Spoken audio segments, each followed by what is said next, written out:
Welcome, everyone, to Where Did the Rest of Me Go? My name is Dino the Genetic Marvel. I encourage you to like, share this show, and subscribe to my channels as I'm doing a 30-day series on the things that made me change the course of my life. So far, I've lost 160 pounds, and this is the story of how I did it. Over the last 17 days so far, I've discussed various. Strengths and weaknesses that I've experienced, how I overcame them, how I better understood myself, and also how I could move forward, both mentally and also coming to grips with my mindset of how to progress. So, what I said yesterday was that I'm looking forward to talking about food this week, and then next week I'm going to talk about fasting. So, food's a lot bigger of a category for me personally. Hey, Serge, welcome. Um, One of the big things for me, like I'm a fat pig. I'm just gonna say that right from the get go. Um, I was over 450 pounds. Um, Now I was diagnosed with diabetes in 2018. Um, I had a fatty liver for years. Finally, at I believe it was the end of 2020, I started having pain in my side. That pain in my side uh, made it difficult to eat, move. I was icing it constantly. Very difficult to live with. I went to doctors, specialists, everything, and my doctor's like, "I've been telling you, your liver is way too fat. You have a fatty liver, and you so it's called non-alcoholic fatty liver disease." And I'm actually going to be going for blood tests this week to see if I'm coming off of my diabetes meds, my cholesterol meds, and also they've said that my liver's doing great. So all those things happened for what I did from that point. It was a great wake up call, and I was fortunate enough that my wife was beside me and helping me out every step of the way. Um, but we are also our own worst enemies at times. So one of the things I was doing was I knew that food was causing me pain. So I started living off of little Jello cups. I don't advise it; it sucks. Okay, then just water. Um, then I would try and incorporate food. Felt like garbage. And remember, this is peak of the pandemic where things were going just haywire. Now, that was in November, December of 2020. Um, so I started just not eating and just trying to survive. And sure enough, Jello sucks. It really does. It's not.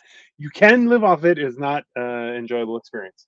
And their flavors, baloney. Just don't. It's not good. So after that, that was really where my little did I know that's where things started to change for me. Now, all that being said, was I was just not eating, but I was trying to slowly manage things. I wasn't being careful of what I ate. Now, the advice that I got from a specialist and my own doctor was what was impacting it the most for me. And like I said, I'm an idiot. I don't know. I'm just relaying information that I've learned through this process. But for me, it was refined flour. They were like, "Listen, there are good flours. It's a lot harder in North America because a lot of our food, and you'll hear this. There's a few articles that I can reference. Was like in other countries, the bread that we eat here is viewed as cake because it's got so much sugar and so many additives that that's not bread. Um, where my family's from in Greece, there's a little bakery, and if you buy that bread, you have to get it in the morning, and if you don't, number one, they're not gonna make a second batch. So by the end of the day, that same bread, if you haven't eaten it all, it is stale, and like you could use it as a brick, or you could beat somebody up with it. Like it's rock solid. That's real bread. Hey, what's up, Out? Um, that's real food, okay? And that's when I started having those problems, that's when I really started looking into kind of what are we consuming. Now, around the same time, my wife was changing the way she ate as well, and she started to eat, uh, do more of a keto centric diet. Now, you'll hear that as a buzzword a lot. People are like, "Oh, I'm doing keto. It's great." Not great. That's false. Um, Keto, like a lot of meal plans and buzzwords and trends that people use have a tendency to be mm, new and shiny, I guess would be the good word for it. And uh, it makes you feel like you're doing something right. And then you get surprised when you don't have the results you were hoping for. Uh, One of the things that I learned was that you just have to turn things around and just read.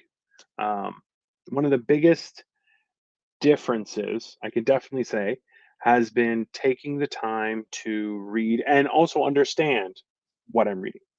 If you don't, um, then you're just believing stuff.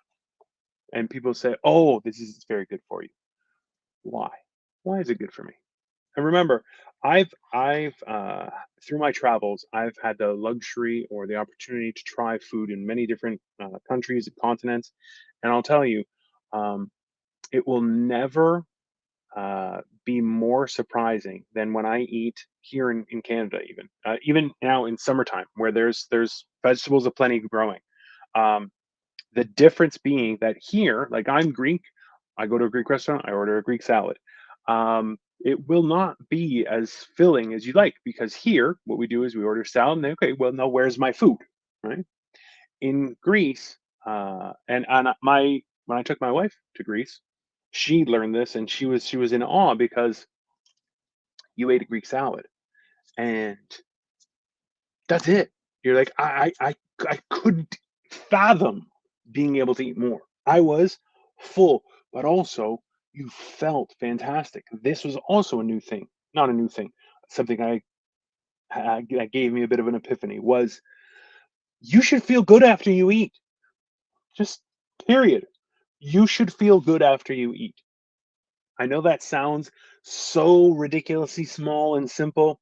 It is actually that small of a thing where if you're not feeling better, if you feel like I need nourishment, so you eat. It's reasonable. That is a one plus one should equal two. So why do I feel a negative five? Fair question. And how many times? And don't get me wrong, I love a Whopper, and I would beat up a child and or old person for a Whopper if I was dying. I'll just say that right now. I have to stay away from Burger King as if it is hunting me. I see 1,000%. What's the point of eating if you feel like it's a real thing. Thank you, honey, for your support. So that was one of the and remember too, these things aren't discoveries. It was more so just facing facts and actually realizing what was happening to my. I was eating myself to death. There's no question. There's no time where I sit there and going, oh well, I didn't realize. Yeah, I did. You know why? Because I felt like garbage.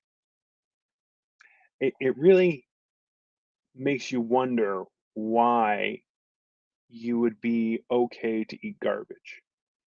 We all do it. Listen, you know how long it's been since I've had pizza? I was fortunate enough this past weekend after my brother's funeral talk that I spent some time with a close friend. And thanks to his guidance, both me and my wife ended up getting nice salads. And they were delicious salads. And I'm telling you, we were eyeballing pasta and pizza because all bets were off. It was Saturday. It was you know it was an emotional thing. But thankfully, we with a few kind words on his part, he was like, you'll probably enjoy that more. And I did enjoy it more. And you know what? Huge, huge difference.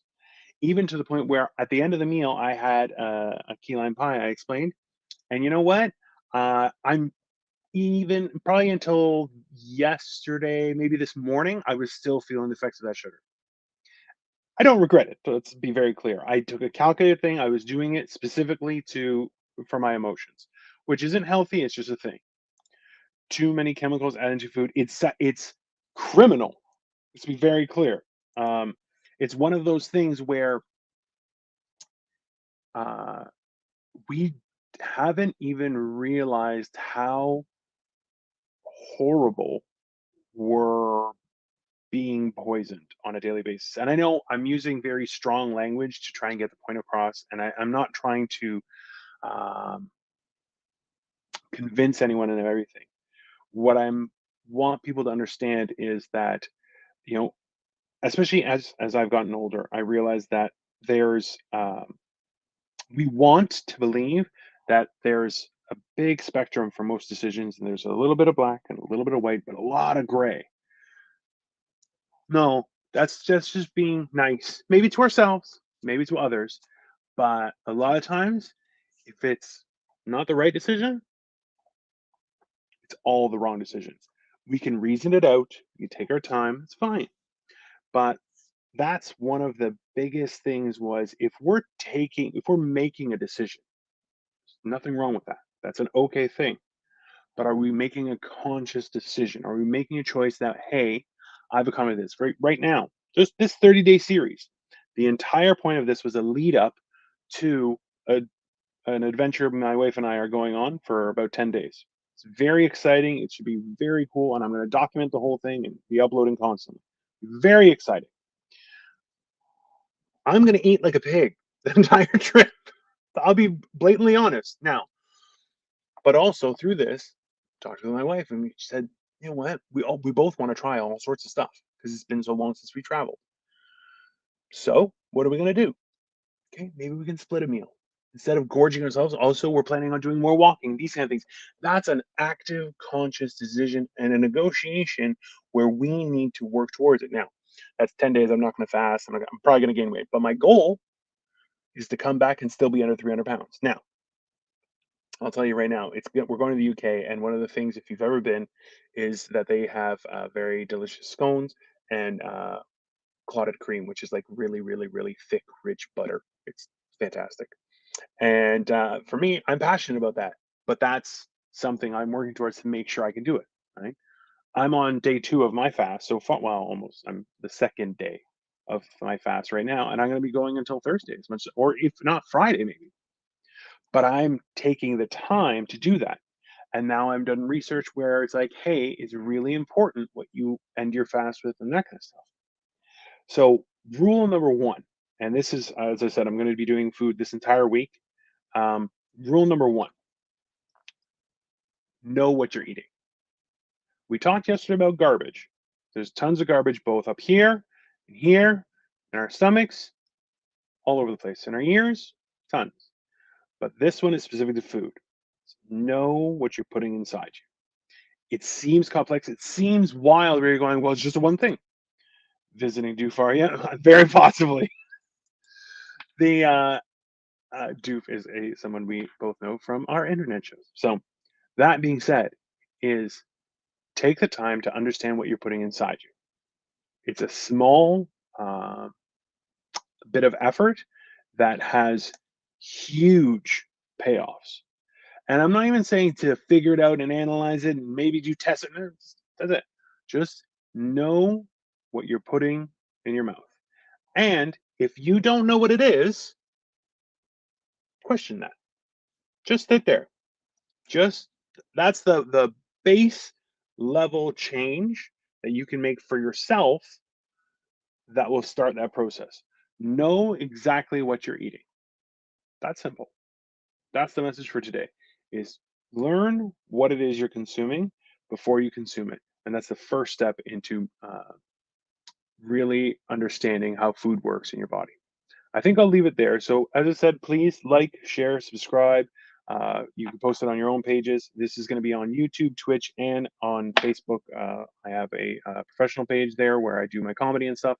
So, please, if you feel that this was beneficial, do share it with family and friends. I am going to be going every day at around 10. Tomorrow, I'm going to be at 9 p.m., a little earlier, because I'm going to be taking a late night walk with a friend. He might be killing me. Who knows? It's an adventure. I'd like to see him try. I'm very fast now. So, thank you all for watching, and I will be back tomorrow with more tidbits of information to hopefully share my story and help everyone else around me. Have a wonderful evening, and I'll see you.